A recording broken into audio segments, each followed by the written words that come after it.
Baik, kita akan teruskan dengan perbincangan kita mengenai kadar yuran yang dinaikkan dan kekerapan pemeriksaan perubatan pekerja asing dan bagaimana perubahan ini akan beri impak ekonomi ke atas perniagaan termasuk peningkatan kos operasi dan apa impaknya dalam mengambil pekerja asing bergerak ke hadapan. Kita mempersilakan tetamu kita iaitu Datuk Syamsuddin Bardan merupakan pengarah eksekutif Persekutuan Majikan-Majikan Malaysia MEF. Saya nak ucapkan terima kasih Datuk kerana sudi meluangkan masa bersama kami pada jam ini. Datuk, sudah tentu ini adalah antara isu yang hangat kalau kita telitikan ketika ini. Adakah pihak FOMIMA mengadakan sebarang libat urus bersama pihak berkepentingan terutama majikan sebelum membuat keputusan ini? Ini adalah satu perkara yang amat-amat dikesali kerana FOMIMA tidak ada mengambil langkah untuk berbincang dengan stakeholders. Ya. Kami sebagai stakeholder hanya tahu tentang perubahan mengenai kadar dan juga kekerapan itu melalui web page FOMIMA dan juga laporan pada social media FOMIMA. Dan ini amat-amat telah tidak menyenangkan pihak majikan kerana ia melibatkan kos yang tinggi dan juga ini berlaku dalam keadaan di mana ekonomi kita agak terjejas dan juga ekspor kita juga agak terjejas kerana apa yang berlaku di pasaran antarabangsa. Jadi Datuk, adakah majikan akan tawar lebih banyak pekerjaan kepada pekerja tempatan atau masih ada industri yang masih gagal menarik minat rakyat tempatan untuk kerja dalam sektor tersebut seperti peladangan, sawit, pembuatan berat, pembinaan dan sebagainya? Ya, sebenarnya kita memberikan keutamaan kepada pekerja tempatan dalam mengambil pekerja untuk keperluan majikan-majikan, tetapi kita tahu bahawa setengah kerja itu tidak menarik minat pekerja tempatan untuk memasuki bidang berkenaan.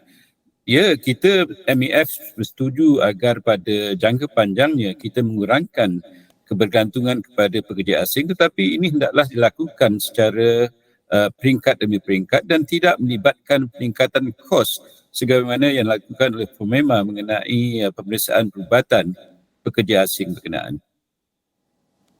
Adakah permintaan MEF kepada kerajaan, adakah perlu masuk campur tangguh dahulu kenaikan dan kekerapan periksaan kesihatan ini? Bagaimana pandangan Datuk? Sebenarnya MEF memohon kepada pihak kerajaan supaya campur tangan dan tidak melaksanakan apa yang dinyatakan oleh FOMIMA untuk sementara waktu semasa kita berbincang, dan kita harus mendapat satu kata putus mengenai industri, pihak majikan dan juga pihak FOMIMA itself supaya kita dapat mengimbangi kepentingan negara dalam perkara ini. Ya. Yuran dinaikkan antara 10 hingga 14% dengan anggaran 2 juta pekerja asing di negara ini. Majikan perlu menanggung kira-kira 414 juta ringgit setahun untuk pemeriksaan perubatan pekerja asing. Jadi apakah yang akan dilakukan perniagaan dengan tanggungan tambahan ini? Adakah mereka akan lihat balik status ataupun financial iaitu dokumen ataupun file-file mereka, detail file financial mereka untuk membuat keputusan selepas ini? Ini adalah sesuatu yang amat membimbangkan kerana kita tahu bahawa kalau ada peningkatan kos adalah kemungkinan besar majikan-majikan tidak akan menanggung kos berkenaan, sebaliknya ia akan pass on the cost kepada para pengguna, dan ini akan melibatkan lagi peningkatan kos. Ini hendaklah dielakkan pada masa ini supaya kita dapat sebenarnya menyetabilkan harga-harga di pasaran tempatan sebenarnya. Jadi apakah langkah yang boleh diambil untuk kita pastikan kenaikan yuran ini tidak memberikan tekanan kewangan yang tidak wajar kepada majikan terutamanya daripada sektor PKS ini, Datuk? Ya, sebenarnya di PMKS di Malaysia mereka mewakili satu jumlah besar sebenarnya. Kalau kita katakan tentang majikan yang mempunyai kurang dari 5 pekerja, jumlahnya adalah 690,000 majikan, dan kebanyakan mereka ini menggunakan pekerja asing kerana jenis kerja itu memang tidak menarik kepada pekerja tempatan, dan ini adalah sesuatu yang memang kita harapkan agar pihak kerajaan sebenarnya campur tangan dan menangguhkan sebarang keputusan yang telah dibuat oleh FOMEMA itu secara sebelah pihak saja, unilateral decision yang tidak dibincangkan.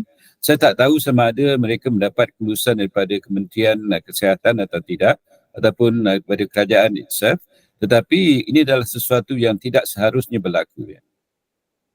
Jadi adakah kita perlu berpatah balik kepada dasar? Adakah dasar perlu diselaraskan untuk seimbangkan, kita boleh cakap bukan saja majikan tetapi pekerja, pihak berkuasa, kawasa daripada kenaikan ini?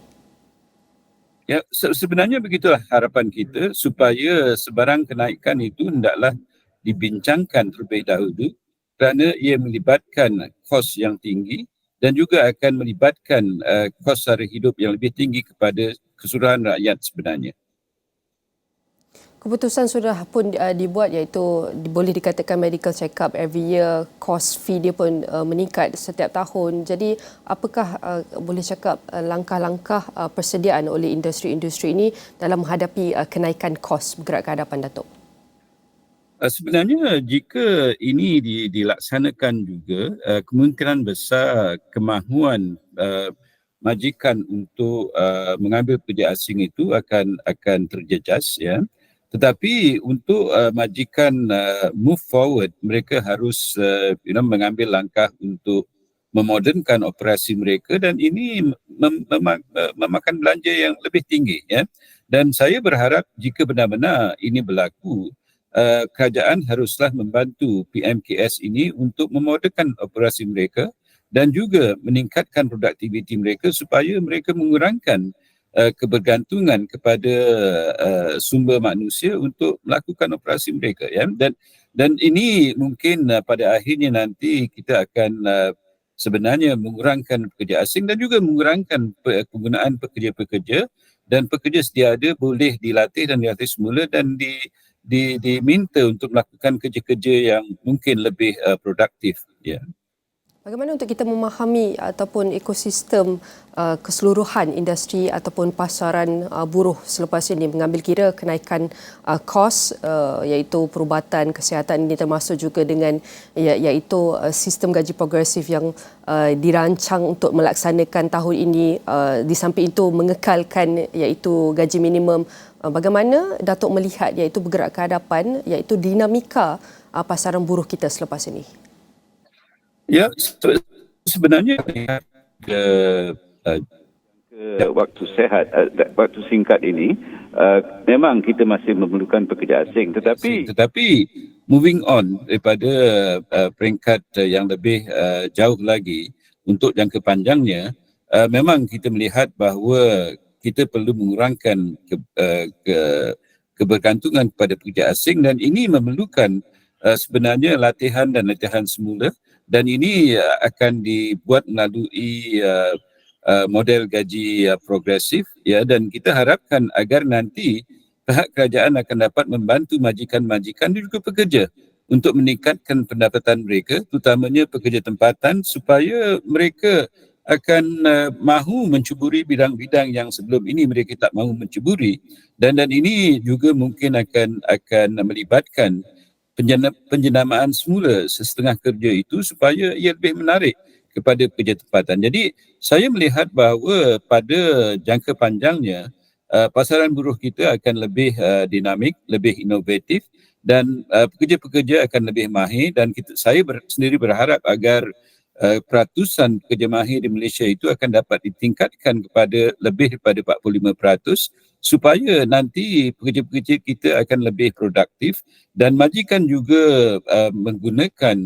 teknologi-teknologi baru dan digabungkan dengan kemahiran pekerja yang lebih tinggi.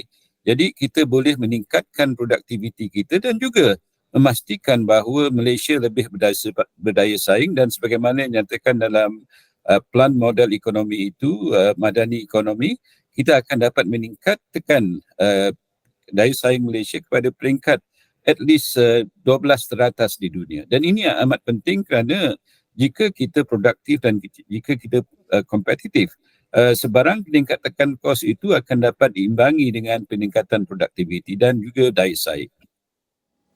Baik, sudah tentu kita berharap dengan kenaikan ataupun perubahan ini sejajar dengan matlamat terutamanya daripada segi kesihatan dan juga keselamatan awam, atau kita perlu lagi mencari cara ataupun strategi penambahbaikan agar kita dapat menghala ke arah pendekatan alternatif yang boleh mencapai objektif yang sama dan yang lebih berkesan bergerak ke hadapan. Sekali lagi saya nak ucapkan terima kasih kepada tetamu kita, Datuk Syamsuddin Bardan, merupakan pengarah eksekutif Persekutuan Majikan-Majikan Malaysia MEF, dan semua perkongsian yang akan kami rangkumkan dalam astroawani.com dan semua platform digital Astro Awani.